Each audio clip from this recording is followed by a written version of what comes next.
Ladies and gentlemen, hi, good evening. Hi, I'm Steve Breakstone. I work with PAVE, Project Against Violent Encounters, and just want to take just a minute to let you know what's going on. First of all, this How to Stop Bullying and Social Aggression presentation is sponsored by Kim at Applegate, Tracy at Willowbrook, Donna McKenzie here, the principal at Molly Stark, and again, Project Against Violent Encounters. And just to let you know, Project Against Violent Encounters, also known as PAVE, serves victims of domestic violence and sexual assault. So they work in a couple of different capacities to help people who are victims, or also hopefully preventative. So if people feel that they're in danger in any type of relationship, it could be boyfriend, girlfriend, husband, wife, intimate partner relationships, they are there to help. They have a hotline, they're there to help. The other side of PAVE is also what we call prevention. I'm the youth educator. The idea is to hopefully stop people from, well, bullying when you're a kid, dating violence, domestic violence as you get older. It's a big issue about power and control, and the idea is, can we stop it before it even happens? With the way I work at it as a specialist in violence prevention is I like to work at 3 different points. How do we stop people who are aggressive from being aggressive? How to help people who are targets or victims of aggression and bullying? And what to do and what we can tell bystanders if they see or they know about it. Because when it comes to bullying, and I'll focus on bullying, we have the 3 legs of the stool: the bully, the targets, and the bystanders. It's a very complex subject. You've all heard lots of things about it over the years, but what I like to focus on is solutions. So having said that, I'm going to jump right into it and talk about what bullying is for just a little while, because it's very important that students, parents, and also teachers and staff members are on the same page of what bullying is. Bullying is, let me put this down, when you have somebody or even a group of people that have a certain type of power. So in a sense, if power is up here, and they go after people who have less power, okay? They're taking advantage. They're abusing somebody with less power, all right? The power could be physical power. It could be age. I'm in 5th grade, and I'm going to pick on someone who's in 2nd grade. Or maybe I weigh 200 pounds, and you only weigh 100 pounds. This is not fair. All right, this is unacceptable, this is bullying. Or maybe physically we're about the same, but I got lots of friends and you're new to the school. So the power is, I have lots of friends and you're new, and there's a power difference. That's what bullying is. But it's not 2 kids who just get into a fight. What's your name, sir? I'm going to use you, but you decided to sit in front. Scott. Scott. Okay, do you mind if I use you as a volunteer? Okay, I'm volunteering you to volunteer, if that's okay. All right. So if Scott and I were just, let's say, we didn't like each other for whatever reason, and I called Scott stupid, and he called me a moron. I said, you're an idiot, and he called me fat, and I called him ugly, and he said, my mother's stupid, and your father's blah, blah, blah. And we're just going at it. That's not bullying, because I'm not intimidating him. There's an equality. It's inappropriate and misbehavior that needs to be addressed by authority, but that's not bullying. If I say, come on, sucker, you want to fight? And he looks up at me and says, yeah, bring it on, Steve. I'll fight you. Once again, we have a problem, but that's not bullying. If I say, I'm going to kick your butt after school, and he's like, holy cow.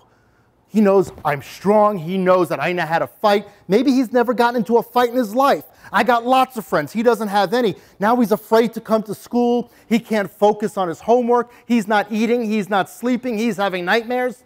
Now we have bullying. There's that difference in power. So again, just because I say something mean to Scott or anybody else doesn't mean I'm bullying. Because sometimes what happens is I want to be a bully. I want to pick on this kid right over here. But I think she's just going to cower and be scared. And she's going to cry, and I'm going to be like, yeah, I made her cry, yeah. And I make all my friends laugh. That's great.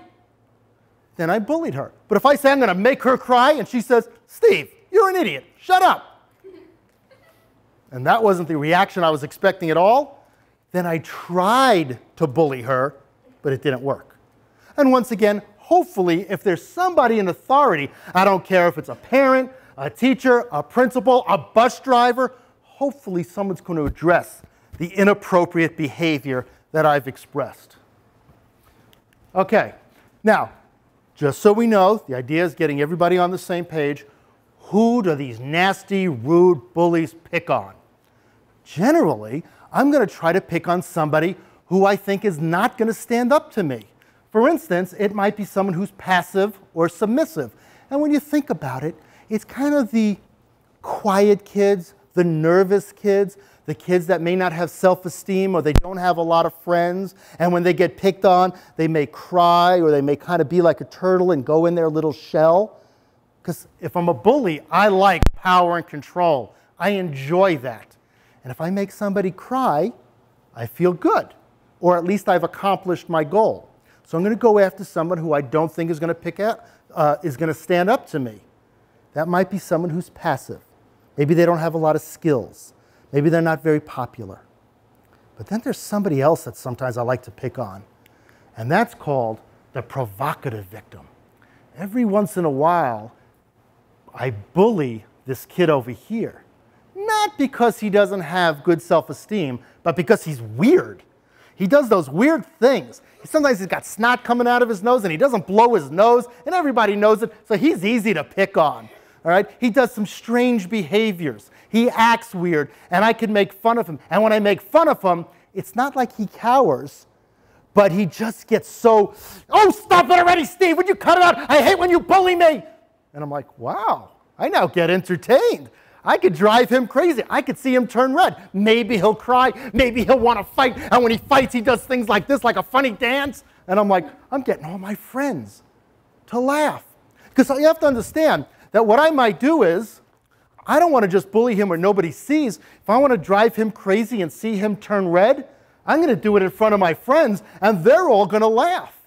In fact, if I do it right, they're going to see me as Mr. Funny Guy. I don't even think of myself as a bully. I just think of myself as popular. And in fact, I could become real popular. Let's say we're in a classroom and the teacher is boring us, all right?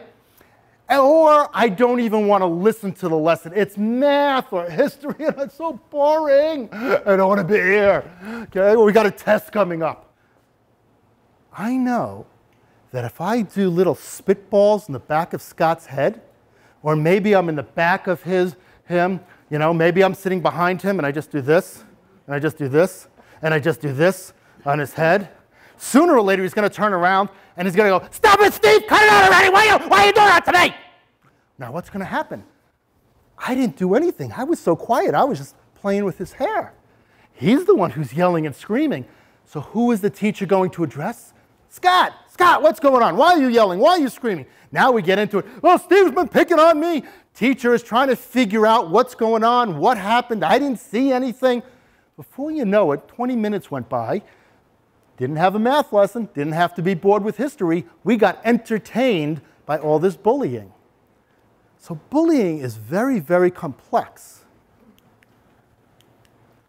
So what types of bullying are there?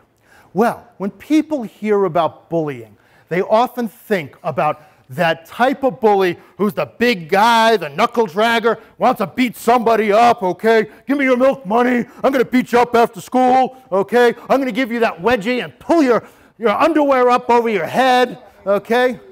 I'm going to stick you in the locker. I'm going to give you a swirly. Anybody who doesn't know what a swirly is, stick your head down in the toilet and flush, okay? And get all my friends to help." Oh, maybe I'm the lead bully, but you know what? They're kind of bullying too because they're kind of helping me, even just by encouraging me. Well, here's the thing about that. Physical bullying is what you usually think about. That's what you see on TV a lot, but the thing is, it's the least common type of bullying. All right? It happens, but generally speaking, there's not that many fights. There's no swirlies. Most kids can't even fit into a locker if you go into middle school or high school. But if you watch TV, you can fit in. Is that what you said? Not me, but I have a few friends who could. Yeah, yeah. I have friends who crawled into lockers and locked themselves in on purpose just to get out of class. They locked themselves in to get out of class. However, what school are you in? Are you in the middle school? Union Middle School. You are in the middle school, okay. I know midgets, well, not really midgets, they're my friends. Short people. Small I know people. short people who have asked people to shove them in the locker. Right, they've asked. Well, if you ask to be put in a locker, that's a whole different issue. All right, but generally speaking, it doesn't happen. And I'll tell you one reason it doesn't. One reason is that if kids get into a fight, or they really hurt somebody, or they break somebody's things, generally any adult is going to know I have to come over. If I'm doing this to Scott, and there's a whole bunch, and you're helping me beat him up, or at least threaten him, that teacher over there, even if she's not very well trained, she's going to know to come over and say, we can't have that. Most kids know that. Most kids know that if you get into a big fight, they're going to get in trouble. So generally speaking, while physical bullying absolutely happens, it's less common than verbal. Verbal is, anybody could do verbal. I could do it so quietly, I could tear this guy down. The teacher could be 20 feet away and not realizing it. Because if I do it right, and I got all my friends here, and I'm picking on Scott, you know, I should pick on somebody else. What's your name? Colleen. Colleen, can I pick on you a little bit? Good, because I don't want to give him a complex by the time he leaves tonight. All right? And I just give her the zingers and the insults and the put-downs. Now I'm going to hurt you here, okay? Okay, verbally. What are you doing here? Nobody likes you. Why do you come to school? If you moved, nobody cared. If you were never born, your parents probably would have been happier. My goodness, you're so stupid, you would trip on a cordless phone. Oh my goodness, I can't believe it. Hey, you want to lose weight? I know how you can lose 10 pounds. Just cut off your head. Okay, boom, boom, boom. Now, why did I pick on Colleen and say these hurtful things? Because I knew that Colleen was not very good at coming back with the insults. Usually, again, remember that passive target, that passive victim? It's usually something like, well, oh yeah, Steve, well, you're stupid too. Oh, good one, Colleen. You know what? Now she looks even more foolish. But it's those verbal put-downs that just kind of grate on you. And I don't want to go to school, and nobody likes me, and everybody hates me, and I feel bad, and I cry. And I could do that to people, and the teachers over there would never know. In fact, if I do it right, if I say those insults to somebody, and I get my friends over here to laugh, that teacher over there, all she might see, or he might see, is a bunch of kids laughing. She might be over there and say, oh, isn't it good? They're all having a good, funny conversation, not realizing that there's one person who is the butt of all these jokes. Okay? Now, the fact that she's not good at insulting me back, that's not a character flaw. I'm really kind of glad that your parents did not raise you to be mean to people. So the fact that I'm mean to you and you're not very good at insulting me back, that's not really a bad thing on your part. By the way, you know what gets very confusing? And we've all been there. We've all watched sitcoms over the years. But if you watch a lot of sitcoms, there's a lot of insulting behavior on television. I like sitcoms. But if this was a sitcom and I was saying those things to you that I just said, there might be a laugh track that turns up the laugh track and you hear lots and lots of laughter. Oh, there might have been a real audience there that just went, ha, ha, ha. But there's somebody like the director or the producer that makes it seem like the audience was hysterical. That was the funniest insult ever. And the person who's insulted is just like it's no big deal. But that's TV. It's not real life. In real life, she really was hurt. Now you might say, but wait a second, Steve. Sometimes these insults are funny. I mean, come on, can't you take a joke? She's so sensitive. Oh, Steve, you're old. You don't understand. This is the way kids talk to each other, right? You hear this all the time. I was just teasing, just kidding around. Okay, I didn't mean anything. You know I didn't mean anything by it, you stupid jerk. Okay, you know I was just kidding, idiot. Okay, wait a second. What? After a while, if I do it right, she thinks it's her fault that she's insulted, instead of the fact that it's me who's actually so hurtful. So what we need to do, young people, older people, okay, is to help everybody understand what the difference is between teasing and taunting. Teasing, and it's the word I use, you can come up with your own word, but there's a concept. If I'm really teasing Colleen, basically what's happening is that I could say some insults to her, she could say insults to me. I say something about her glasses, she says something about my nose, we both laugh, and then we go play basketball. Okay? It's only a small part of the relationship. I'm not really trying to hurt her feelings. I really am just kidding around. And I know she's not insulted because we've talked about her glasses. She doesn't care. All right? It's clever. It's harmless. And we're both laughing. And if Colleen said to me, Steve, do me a favor. It's enough about the glasses. Don't say anything about the glasses. Stop saying things about my mother. Don't make fun of my backside or whatever. If I'm really teasing and I'm really a friend, I actually stop. Then you know I'm kidding. Now, as a kid, even as an adult, sometimes we make a mistake. I might have said something about Adam's Pokemon, Adam, right? Yeah. I might have said something about his Pokemon shirt.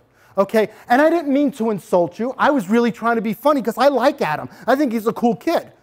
I made a mistake. I didn't realize that it was going to bother him.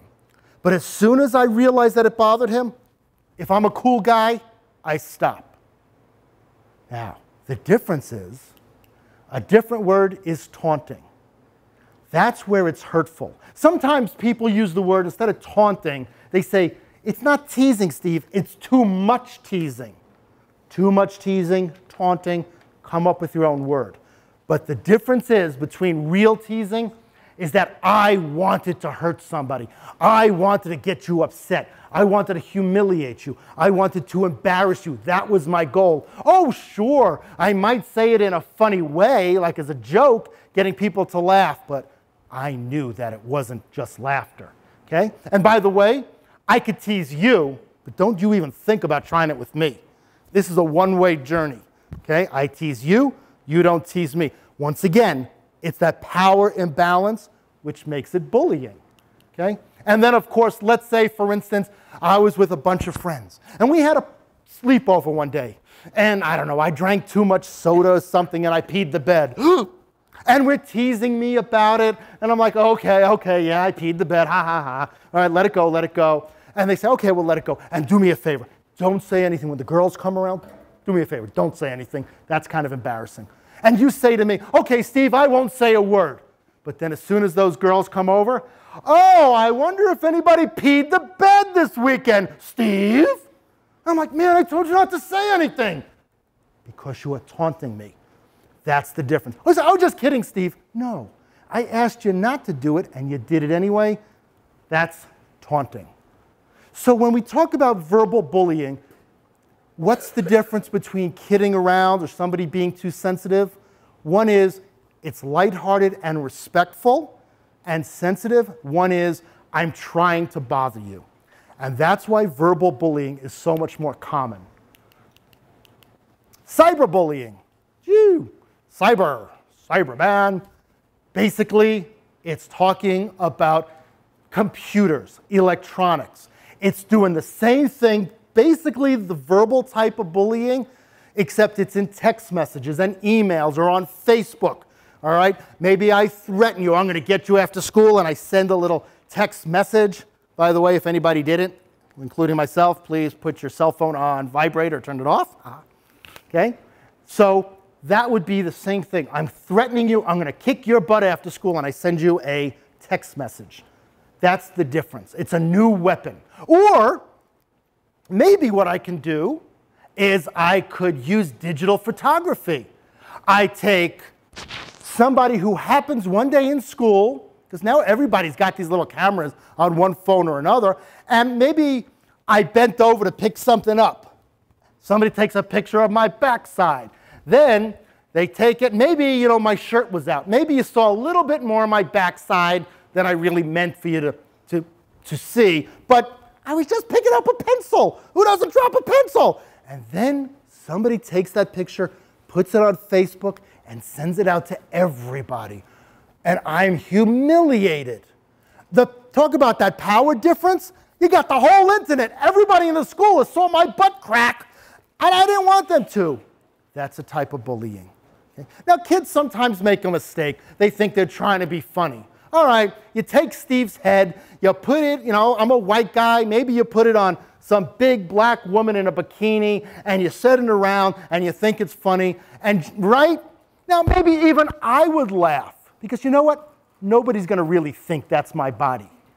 But sometimes, and especially like in middle school years, What happens if they took like a teenage girl and they grabbed a photo of some other teenage girl body, all right, that didn't have a lot of clothes on or something, all right?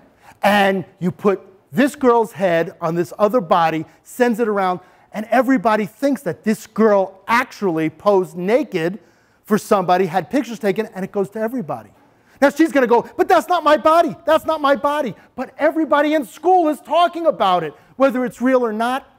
That's a type of bullying. And it's hard because in the past, it was like, if I wanted to bully you, it was like one-on-one. Now I could sit at home in front of my computer on a Saturday night and I could do all these different mean, terrible things, send it out to everybody. What do I do? And does the school have to be involved? Yeah, by the way, by law they do. Because if everybody comes to school on Monday, starts talking about these videos or pictures, or even if it's just the written word, rumor spreading, and it interferes with education, the school has to be involved. And the last type of bullying, relational or social aggression. This is a little different. Instead of me going up to Colleen and being mean to her or threatening her or calling her names, I'm not going to talk to you at all. I'm just going to get you guys to listen to the rumor. Did you hear that Colleen's parents are actually, you know how they got that money for the new cars? They sold drugs. Did you know that? Now you tell people, and you tell people, and you tell people, and all of a sudden, she's like, everybody is talking about her. Did I bully her? I didn't even say a word to her. But I used the power of the group, the social group. See where it says social? Okay? It's the relationships. Wow. I could hurt somebody without even talking to them. Or I could say, hey, we got parties coming up. My birthday party is going to be this Friday, and I'm going to have a party. I'm going to invite everybody in class, but not Scott. Okay? And you know what? I happen to know your birthday's next week, and you're having a birthday party. I'll tell you what. Let's invite everybody, but let's not invite Scott, okay? And then you're going to have an Easter party in a few weeks. Let's not invite Scott, okay?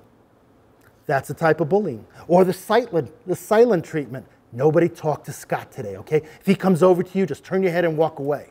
Now, I'm the ringleader, but if I get everybody to agree, it's the power of everybody against Scott. Now, how does a teacher, how does a principal go against this? Did I yell at him? Did I threaten him? Did I break any of his things? Did I call him names? No. We're just not talking to Scott. It makes it really challenging for a teacher or any adult to really figure out how to address this. So we understand this is the type of bullying and how powerful it can be. By the way, another really tricky part, the last part of this, is one of the hardest parts about this is, let's say this group right here, these are my friends. These are the people I hang out with. I like them. They let me do stuff with them as long as I do certain things.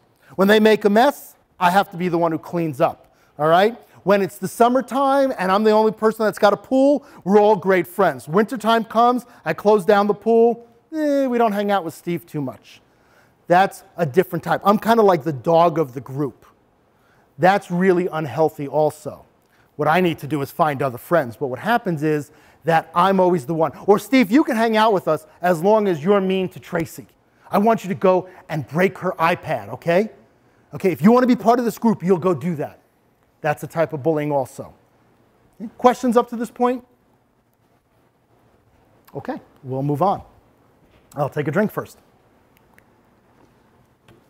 I'm going to bypass that now. So what do you do? What do you do? This is very tricky, but there are things that I want to talk about. And remember, I said there are different things. We do ultimately want to talk with how do we change the bullying behavior. Let me just stop for a second. Remember before when I was getting all my friends to laugh at the jokes and the insults towards Colleen and Scott? Maybe I like being a very popular, funny guy. That's fine. It's just that I can't use my humor to hurt. And I have to learn how to be popular without hurting. I have to learn how to have power. Donna, you're the principal of the school. You have power? You have authority? Yes. That does not mean that she could be abusive to other people. So there's nothing wrong with power and control. It's a question of how you use it. Okay? That's why we have bosses and parents. And that's what we have to do. And you could teach that with young people too. And bystanders, if they see the behavior, our job is to teach kids when to stop a bully, when to help someone who's being bullied, when to talk to an adult. That's something we can talk about to stop bullying, is work with the bystanders. Because I got to tell you, you're not going to see all the bullying. Because I may be a bully, but I'm not stupid. I might be mean, but I'm not stupid. If I'm going to pick on you, I'm not going to do it in front of her. No, wait, so she's gone. I'll do it in front of you because you're all the same age. I'm not going to do it in front of her. I'm not going to do it in front of that mother over there. She's a mother. She's going to tell the principal. I'm going to do it when only other kids are around. And I'll say, if you tell anybody, I'm going to call you a tattletale. So you're not going to say anything. Ooh, what's a tattletale? When do I help? When do I not? When do I mind my own business? When do I get involved? We have to teach. But what we're going to do today is we're going to talk about what if you are bullied? What if you have a child who's being bullied? What if you are being bullied? There are different things you can try, different strategies. Not every strategy that you're going to see up here is always going to be appropriate. You just want to have different tools and figure out what's the best tool for the job.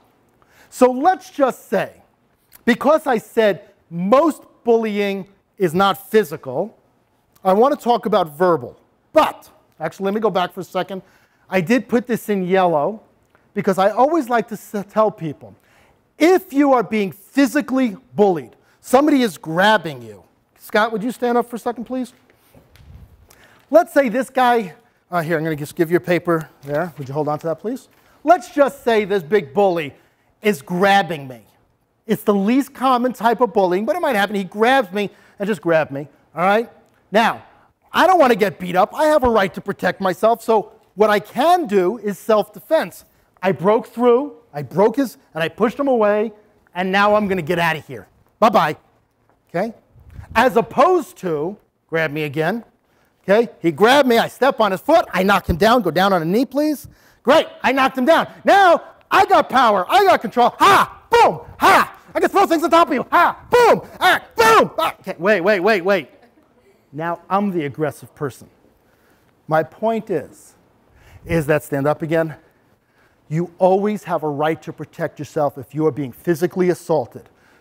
Get safe, push off, and as soon as you can, get help. Okay? But, like I said, physical bullying, the least common. You can sit down, thank you. So what do you do if you are the victim or the target of the most common type of bullying, which is verbal bullying? So if somebody calls you a name, you've probably heard maybe parents say this. Maybe as a parent you said this to your kid. Ignore. Ignoring is a strategy to have. It's not always the best strategy, but it's a strategy. And if it works, great. Why does it work? If it's done correctly, what does a verbal bully want? Go ahead. To hurt somebody's feelings with your mouth. To hurt somebody's feelings with their mouth. Usually, you want to see me turn red or cry, or with that provocative victim to start putting on a show. Oh yeah, you said something about my mother? Come on, I'll beat you up. I'll beat you up with one hand, Tom. Okay, I want to see the show. So, you didn't want to beat me up. You didn't want to steal my phone or anything. You just wanted to see me either cry or get big. And let's say I do that. You win. So what's going to happen tomorrow? You're going to probably do it again. Because I'm fun. So the idea is you have to teach a kid to ignore. Ignoring looks like this. It's pretty boring. It's not this. It's not la, la, la, la, la, I can't hear you. That's not ignoring, okay? Ignoring is not, I'm ignoring you, I don't hear you. That's not ignoring. Ignoring actually looks very boring, but it's not passive. It just means that I'm not letting you win. I'm not letting you rile me up. So for instance, how about this, Scott? How about I'm standing here, I'm looking at this piece of paper, and what I'm going to ask you to do is you walk by, call me a loser or an idiot. Okay, I'm just minding my own business. La, la, la. Whatever. See, he kept going. This was a good strategy because he kept going. He was just walking by calling me a loser. Was I happy about it? No. Was I upset? Maybe. Maybe I was really upset, but I'm not showing him. He just walked by, all right? That's a good time to use that strategy. I'm going to get you up again later, but you can sit down, okay? All right, he's not. Thank you. Okay, the point is, if I'm upset, that's fine. But don't be upset in front of him where he sees that you're upset, or the other people that might be with him. Maybe it wasn't just him walking by. Maybe it was like 3 or 4 people. So just like, let it go. But you say, just let it go. But I am upset. It really bothers me. Fine. You need to walk away, be where you're by yourself, maybe go to an adult who you trust, and then express your feelings in a healthy way. And by the way, I need to talk to you about how to express my feelings in a healthy way. Hitting that wall, not a healthy way. Crying, writing it out, drawing pictures, exercising, something to let out the energy is fine, but not in front of the people that were making fun of you. Now, the thing is, if he walks by and every time he does it, I'm just like, whatever, okay? He's probably going to stop. Is it a guarantee? Nope. So there's a couple of other things you want to try, but it's good to say, that's one thing I'll try. If it works, great. If it doesn't work, maybe I need to walk away.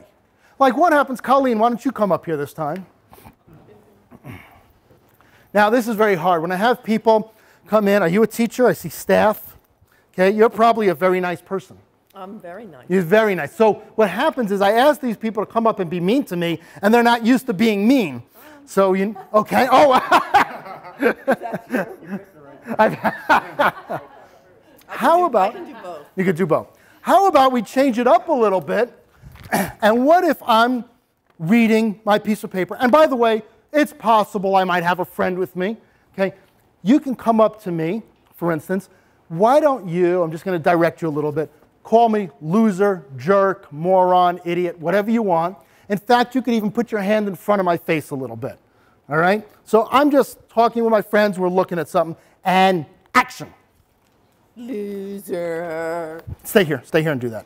Just keep doing it. Okay. You're such a So she's doing it. You are. Ignoring is not going to work. There comes a point. Loser. Okay. So what did I do? You are good at this, see? Scary. In this particular case, I can't ignore this. Now, by the way, let's understand, if we were equals and I wasn't really intimidated by her, once again, I say, we were not in a bullying situation. So maybe I would react. But I want to start out. This is a bullying situation. So maybe it's not only Colleen, but it's Colleen and Scott and a few other people, and I'm by myself. They got lots of friends. I have no friends. Maybe they're in 8th grade and I'm in 5th grade. Whatever it is where there's the power difference, if I just get into a fight, physically or verbally, there's a good chance I'm going to lose. That's because we're in a bullying situation. So I can't get them to stop. I can't just ignore it, because how long am I supposed to stand here and ignore this in my face? Not very long at all. So when I walk away, my head is up, my back is straight, and I'm here, and I'm going to walk to where there are safe adults. So it might look like this. So just do it again. Fine. So now I'm walking over here where there are some adults. All right? Look what I did not do. I did not do this. Do it again. Loser. Oh, stop it. I hate when you do it. Okay? Don't do that. If you do that, yell, scream, wake your arms up, and yeah, like kids sometimes, ooh, okay? You're entertaining the bullies. We don't want to entertain the bullies. I'm walking with my head up, my back straight, I'm controlled, and I'm going to where they're adults. Remember before I said bullies are not stupid. They might be mean, but if I'm walking over here, just even close to this adult, most likely she's going to stop. Because she's not going to bully me right in front of the teacher or the police officer or even the parent. If I walk over to an empty bathroom, an empty hallway, an empty part of the recess field, they'll come after me. So I don't even have to go to the adults. I don't even have to do this. I just have to do this. See right there. I'm good. Good grapes, thank you. All right. Now what happens, you might say, all right, I try to ignore them. It didn't work. I tried to walk away. They followed me. Or, by the way, what if you're on the bus? Where am I supposed to walk on the bus? Well, I can go to the front of the bus. That's not bad. But I can't just walk off the bus. Or, what if it's my turn at the computer? I've been waiting, and I'm doing my thing. And she comes over, and she's annoying me. Should I walk away? Wait a second. If I walk away, she gets to use the computer. That's what she wanted. That's not fair.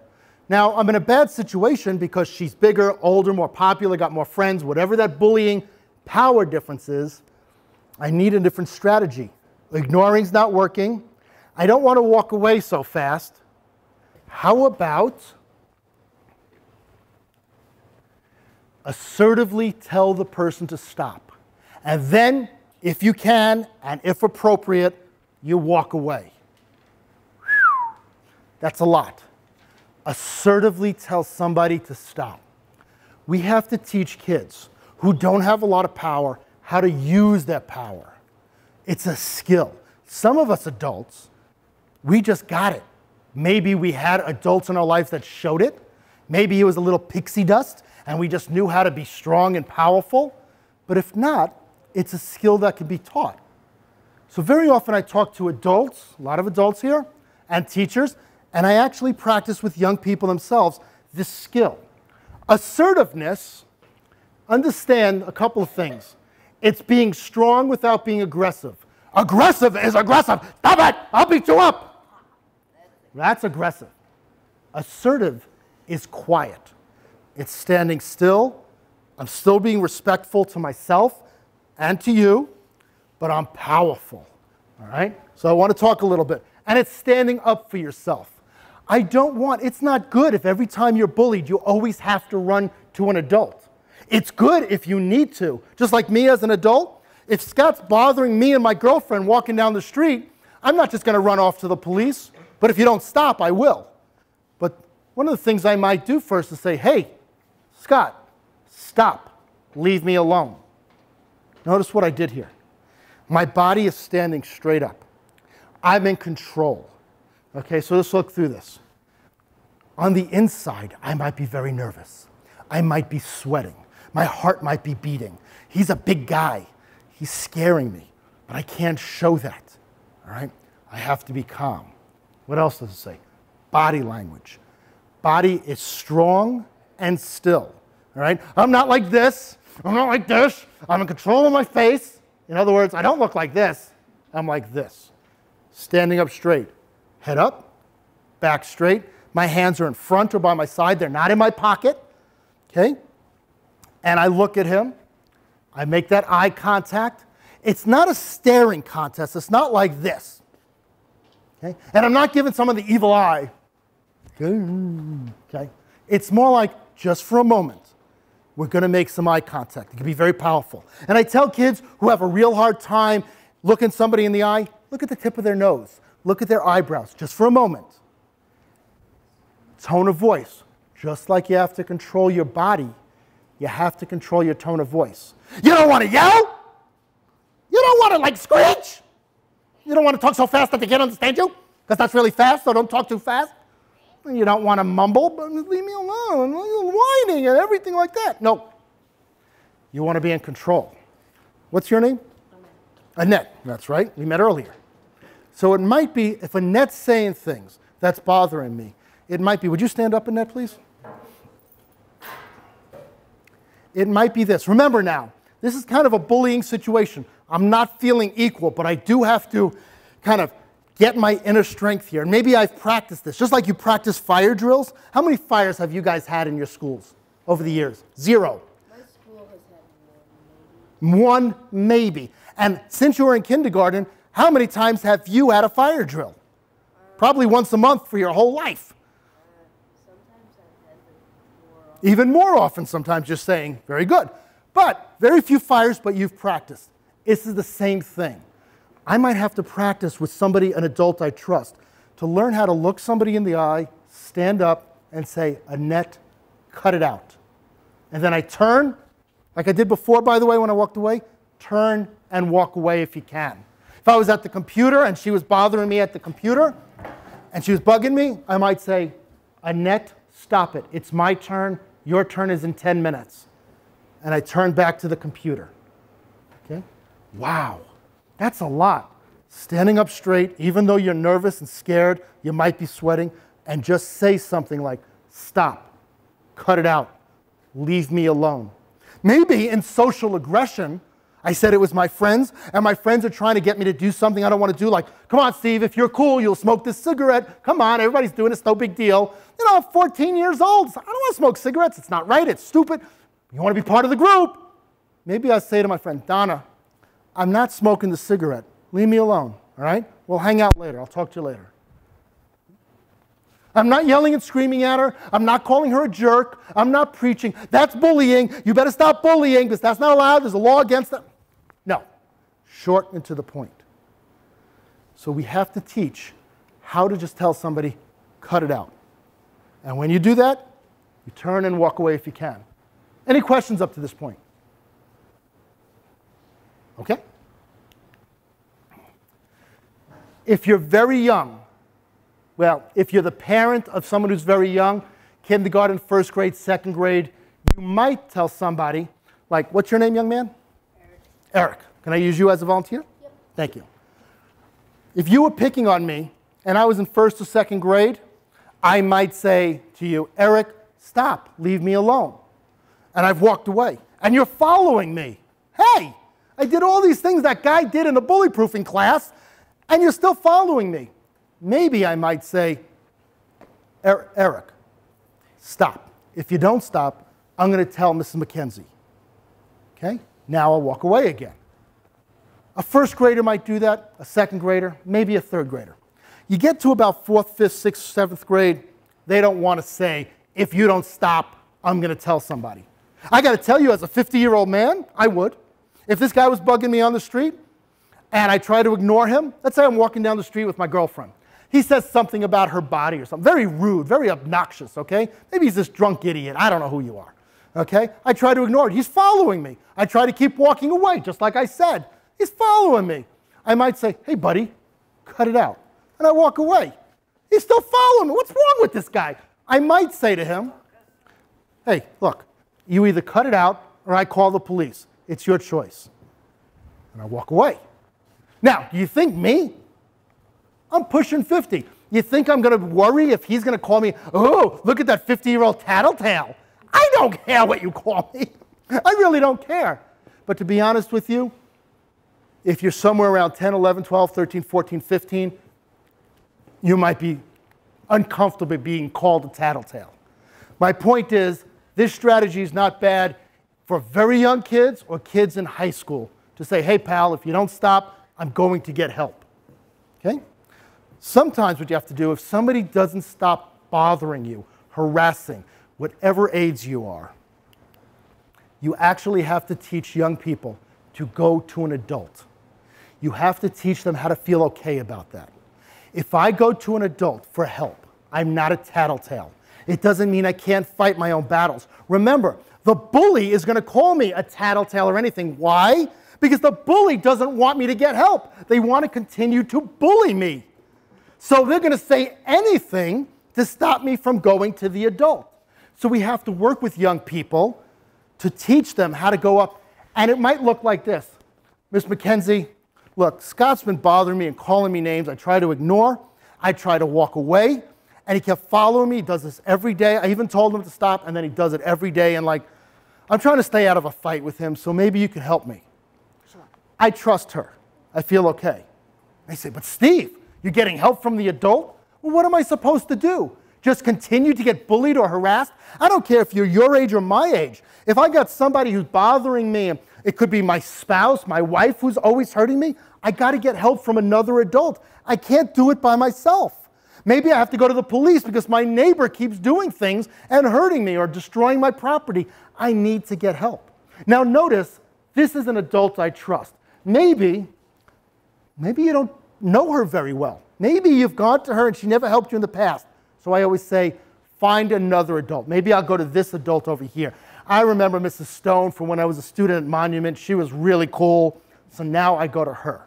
And if she helps me, that's great. And if she doesn't, then maybe I'll go to this person over here that I happen to know, who happens to be my best friend's mother, because she's really cool. The idea is you can't give up. And you have to teach children that tattling is when you're just trying to get someone in trouble because it's fun. Telling is when you're trying to save yourself or somebody else. What's your name, young lady? Teresa. Teresa? Teresa. Teresa? Yeah. Teresa. I like that name, Teresa. Let's say Teresa's in the back of the room, and she's supposed to be reading her English book. And I happen to notice that she's not. She's playing on her little iPad some game. And I go up to the teacher, and I go, Teresa's playing on the iPad. She's not reading what she's supposed to. Just want to let you know. That's tattling. Was it my business that she was doing that? No. She wasn't hurting anybody. That was her business. Yes, she was doing something inappropriate, but that was not my business. She does, oh yeah, you say that now. You don't have an iPad, uh-huh. I saw you playing with it in the back of the room. I saw it, don't even try. Okay, now, but let's say Teresa is bothering me. She's threatening me, and I've tried everything. I've tried staying away from her. She follows me. She's sending emails. I don't know how to stop it. Cyberbullying, all these things. I've asked her to stop. She doesn't stop. Then I need to go to an adult. And I could even tell the adult. I might even go to Ms. McKenzie and I might say, look, don't tell the kids that I told you that what they were doing to me. Could you just tell them that that you saw it on Facebook or somebody else brought it to your attention or the school recess monitors noticed that the kids were picking on me? Because I don't want them to know that I'm the one who told. Whatever it takes, we need to help our children understand that it's okay to get help. Questions at this point? The points that we have here are strategies. We're trying to build up their self-esteem, their resiliency, so you can figure out what to do. Because no one, I don't care if you're your age, or middle-aged, or old like me, or whatever, being abused in any way is not acceptable. And we need strategies and skills, and we need to teach our young people what to do. To move on a little bit, if you're a parent, one of the things, how do you work with the school? Bullying is very emotional. And if you guys go home and you tell your mom or your dad or your uncle or your grandparents, whoever you live with, that you're being bullied, they love you. They care. They don't know what to do all the time, but there's a lot of emotion.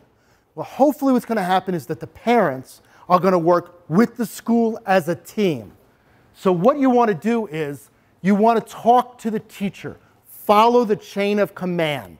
Don't just go to the superintendent of schools because your kid was bullied here at Molly Stark.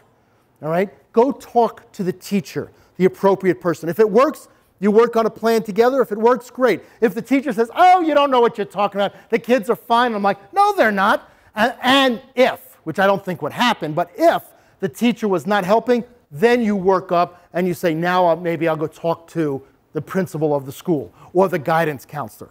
Okay? I always tell people, you want to work with the teachers. Everybody wants to keep the kids safe. Believe it or not, everybody does. Okay?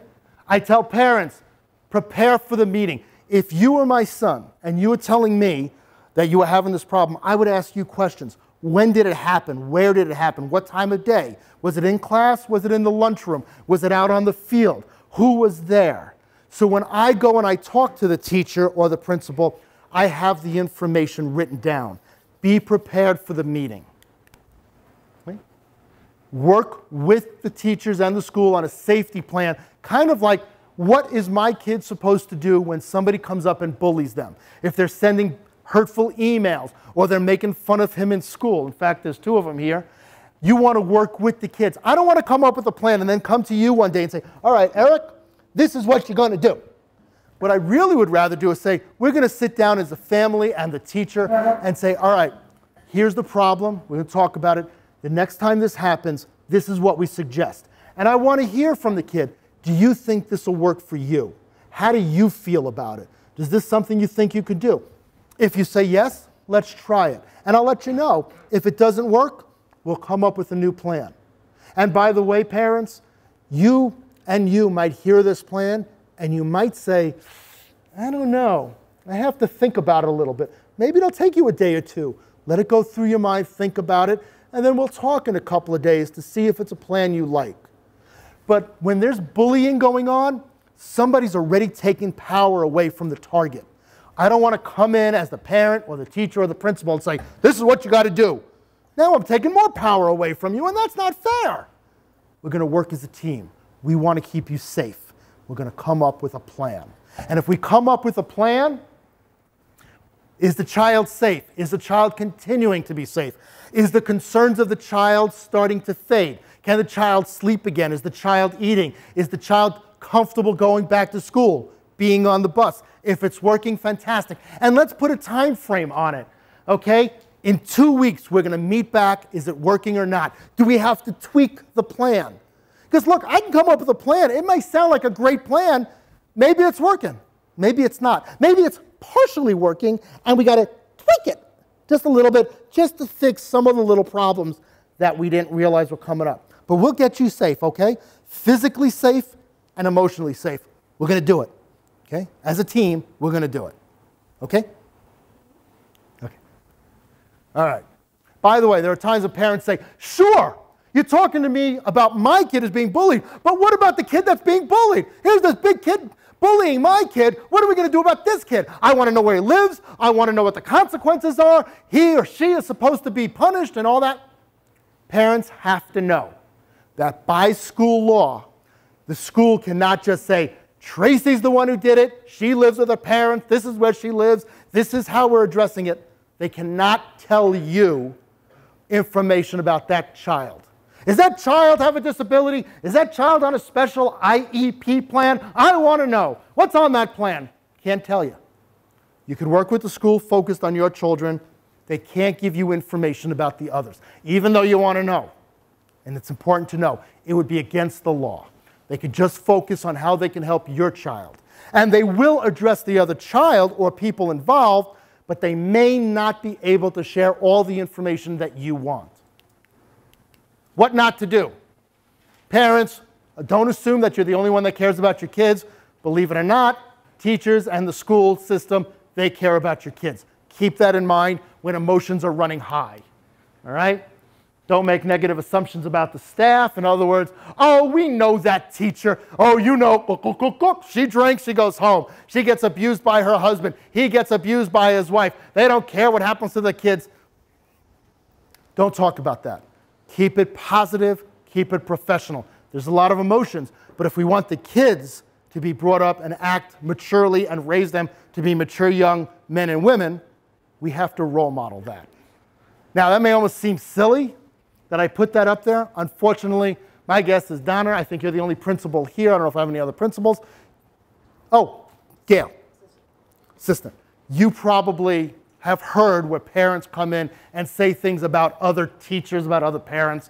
And I often try to tell people, stick with the facts that you know and about your family. Don't start talking about others. Okay, don't threaten or intimidate. I'll sue, pay your salary. Working with your child. Listen and be empathetic. When kids come home with the issues about being bullied, listen to them. Let them talk. All right? And you'll start to get the information, the who, the what, the where, the whens, the whys. I think that's the 5 W's. Let them talk. Even emotionally, let them talk. Maybe you were bullied as a kid and you say, that happened to me when I was a kid, and I'm not going to let it happen to my kid because I love my kid, and I'm not going to let that happen to my kid. So you start talking and talking and babbling. Bap, bap, bap, bap, bap, bap. Shh. Okay, so we have to talk to Dad about relaxing the emotions, and also gets over emotional because they're human beings. She starts yelling about irrelevant stuff. Right, and that's why. Makes absolutely no sense when she's in a very emotional conversation. So. She makes no sense when she gets very emotional. You know what? The funny thing that took me a long time, you can learn now. You want to know the funny thing about parents? They're actually human beings. Which means that they some control. You tell mom that time when you have conversation, just let me talk. I know that, you could tell them, you could remind them. Parents need reminders too. Just let me talk. And I tell the parents, let the kids talk. And by the way, no offense, but sometimes what happens is kids don't always say all the information. They say the information as they know it or they want to see it. They don't necessarily say what they did perhaps to cause some of the problems. So just by listening to the information over and over again, parents can start to get information that's actually consistent and real. Okay? Another thing about if you want to stop your child from being bullied, make changes, build skills. Nobody ever deserves to be bullied, ever, but it happens. And one of the reasons it happens is kids who are, I said earlier, they're passive or they're provocative, which means that they don't have a lot of skills necessarily that they bring to the table, which means you could be the nicest kid in the world. Oh, the adults love you. But if you don't have some skills that other kids like, you're going to be pushed off to the side, which makes you more vulnerable to bullying. So are you a good athlete? Are you funny? Are you smart? Are you good at computer games? Do you have, let's say, musical skill? Just something that other kids appreciate. If you have some of those skills, you're lessening your vulnerability to being bullied. If you have emotional skills, you don't get all crazy and turn red and cry. That's a skill too. You can be in control when somebody teases you, taunts you, or makes fun of you. In my school, really the kids who get the most attention and stuff are really the people who are either good athletes.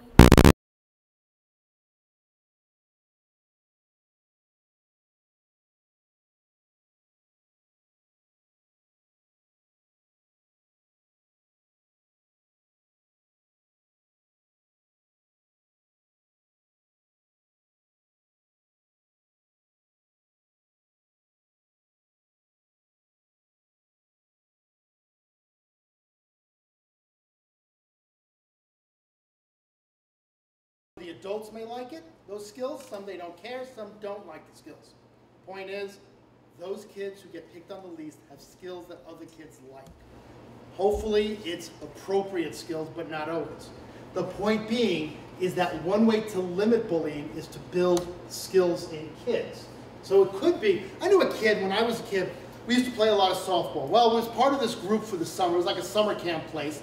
And this one kid who was always in right field. He always batted last. And of course, we put him in right field because the ball never went there. So he was bored. He was terrible at it. Never got any better.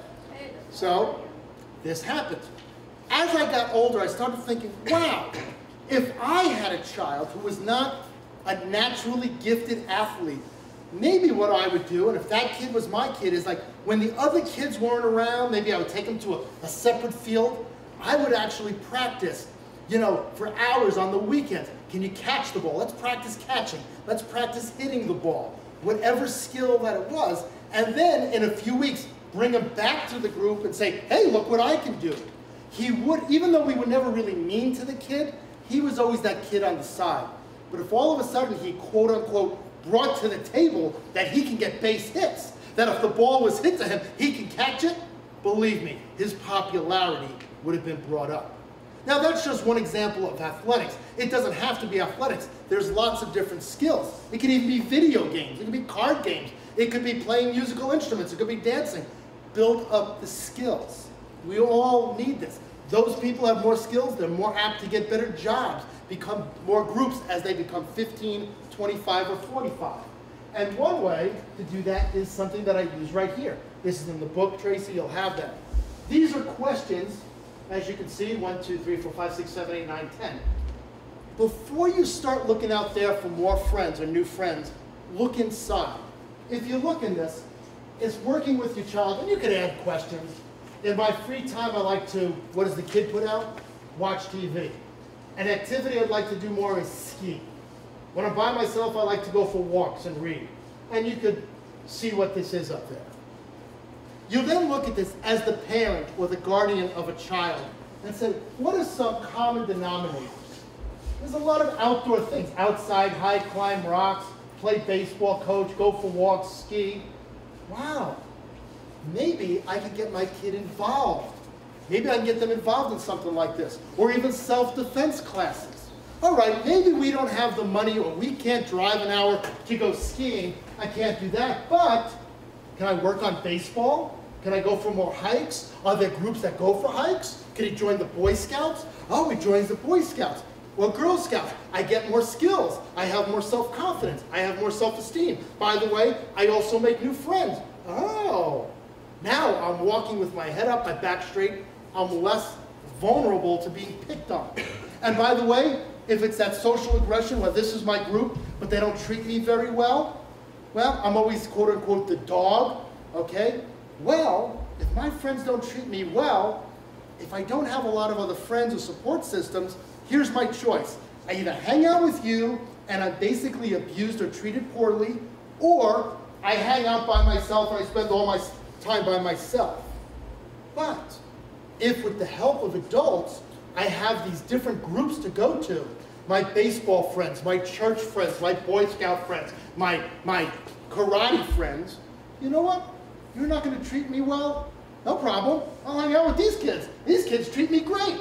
Wonderful. Oh, these friends go on vacation and I can't go because I don't have the money? That's okay. I got the friends over there at church. I'll hang out with them. I become this social butterfly.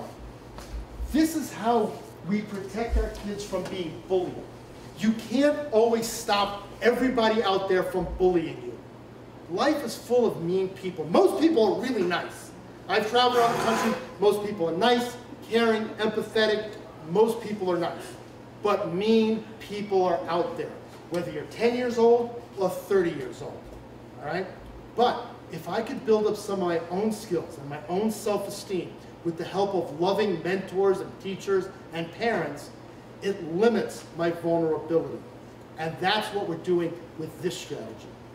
As a reminder, the other work that we do and PAVE does to prevent bullying and violence, domestic violence, intimate partner violence, or any type, is also working those people that like power and control, how we use it for good instead of evil. How to help other people in our community get involved if they see or know about bullying, when to get involved.